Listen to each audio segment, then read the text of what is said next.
Netizen ramai-ramai mengapresiasi aksi para relawan yang terlibat dalam kegiatan bersih Gunung Kerinci di Jambi. Tampak sebuah video memperlihatkan sekelompok relawan mengangkut puluhan karung sampah dari Gunung Kerinci. Dalam video berdurasi 1 menit itu, para relawan menuruni jalur pendakian sambil memikul dan membawa turun karung-karung besar berisi sampah yang ditinggalkan pendaki. Video tersebut diunggah oleh akun Instagram Monesia dan telah dibagikan sebanyak 466 kali. Kegiatan bersih-bersih gunung ini berlangsung akhir pekan kemarin. Hasilnya, mereka berhasil mengangkut puluhan karung sampah yang ditinggalkan para pendaki. Kepala BB TNKS Kerinci, David, dikonfirmasi membenarkan hal tersebut. Ia mengatakan kegiatan pembersihan gunung dari sampah dilaksanakan oleh volunteer dan pemandu Gunung Kerinci yang sangat menginginkan gunung bersih dari sampah.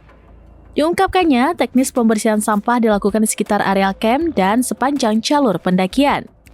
Sampah dipilah, sampah basah, sampah kering organik, dan kering non-organik. Ia juga menghimbau kepada pendaki untuk tidak meninggalkan sampah di gunung karena gunung bukan tempat sampah.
Download Tribun X sekarang, menghadirkan lokal menjadi Indonesia.